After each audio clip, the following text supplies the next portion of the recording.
Meus caros, vamos desenvolver uma reflexão aqui, outra, desta vez sobre o contexto da América Latina, em específico sobre Venezuela, Bolívia, Equador e Brasil.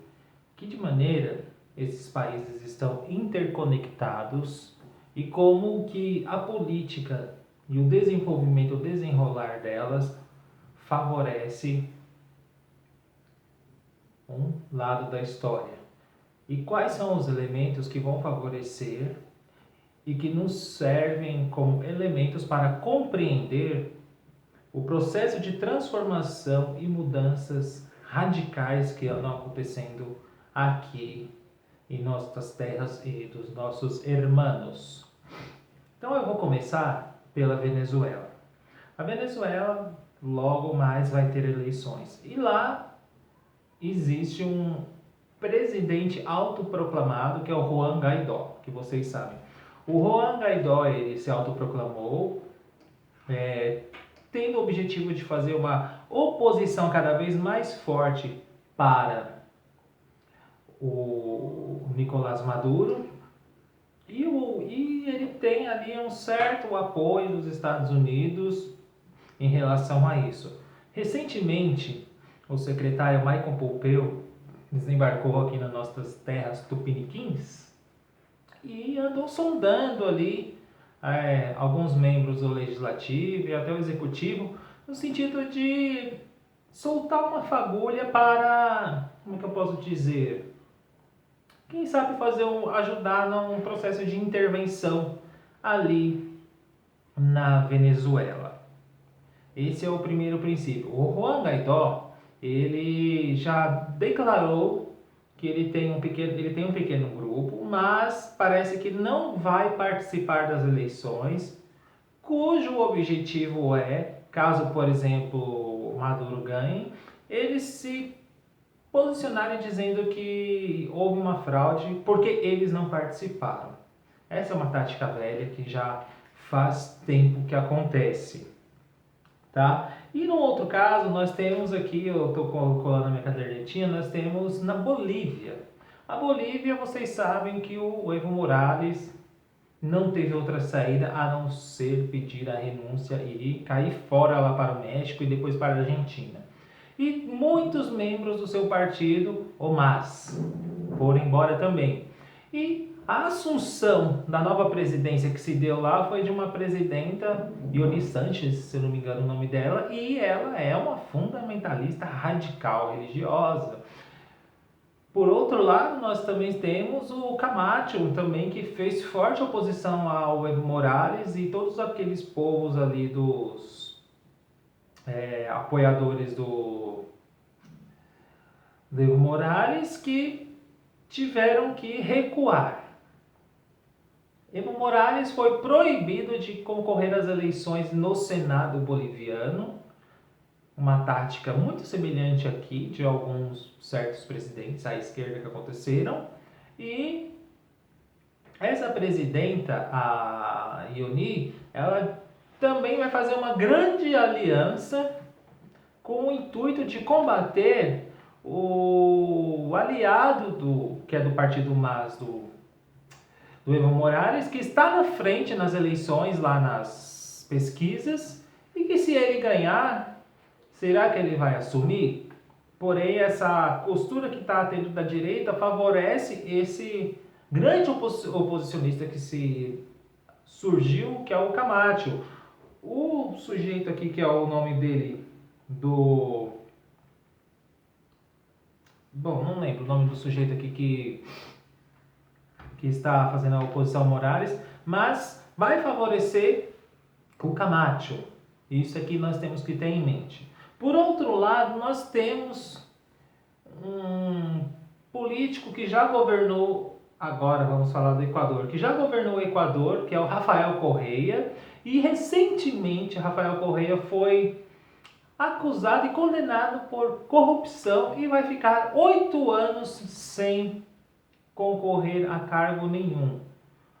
Vocês sabem que o presidente atual chama-se Lenin Moreno, era aliado de Rafael Correa, e muitos tinham Lenin Moreno como um sujeito da esquerda, porém, ao assumir a presidência do Equador, mudou completamente o seu posicionamento, inclusive uma posição emblemática que vocês devem saber é a libertação que ele deu do fundador do Wikileaks, Julian Assange, que hoje está sofrendo processo lá na Inglaterra por vazamento de documentos sigilosos dos Estados Unidos da América. Ou seja, ele está sendo condenado por fazer jornalismo. E o Lenin Moreno foi e acatou os pedidos dos americanos nesse sentido.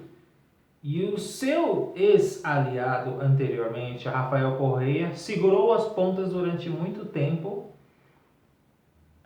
dando asilo político para Julian Assange lá na embaixada em Londres do Equador, mas quando Lenin Moreno assumiu, ele já fez justamente o seu contrário, demonstrando que sua política caminharia para um sentido totalmente contrário.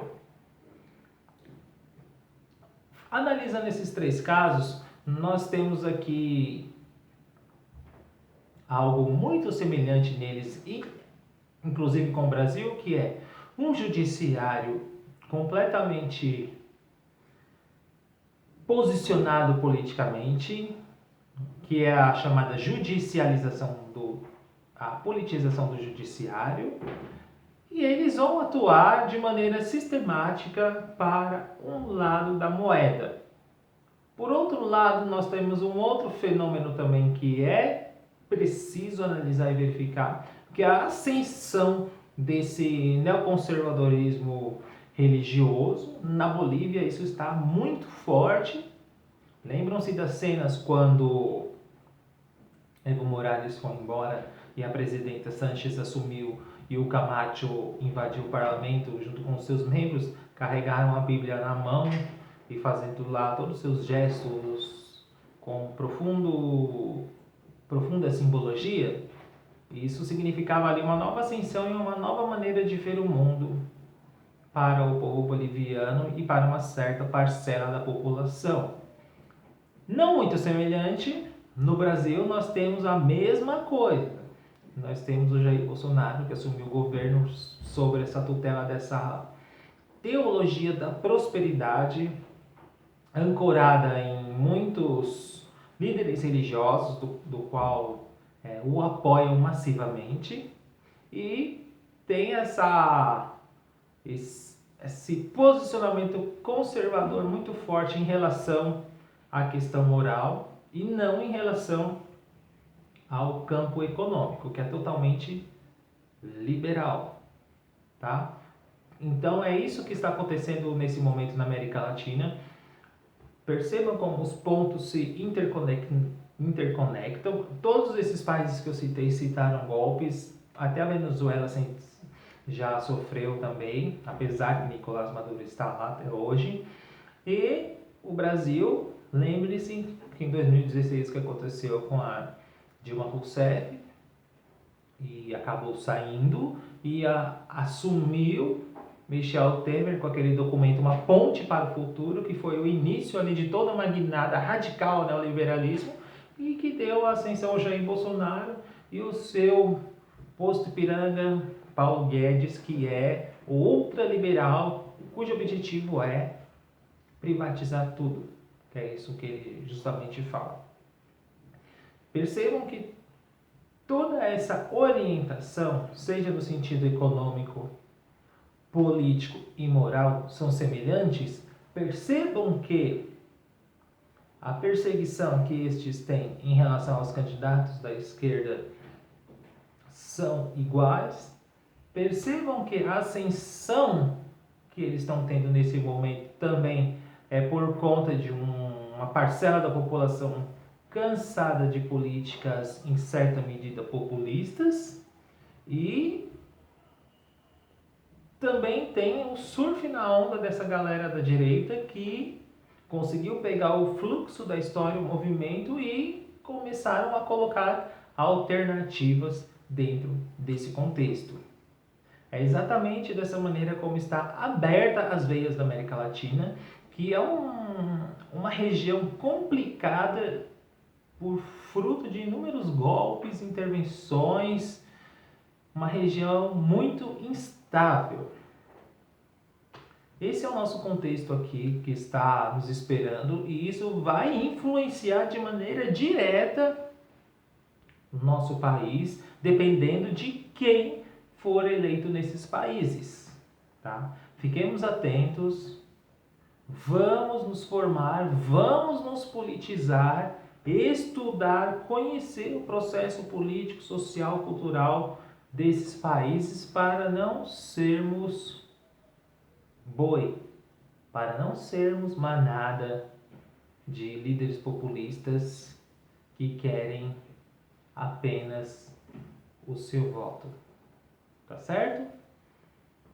Pensem aí nesse contexto da América Latina, vão pesquisar o que está acontecendo nessa região, nesses países que eu citei, podem até pesquisar em outros países e vamos pensando, vamos nos formando e vamos nos construindo enquanto sujeitos históricos, construtores de cultura e história. Tá certo? Um abraço e até mais.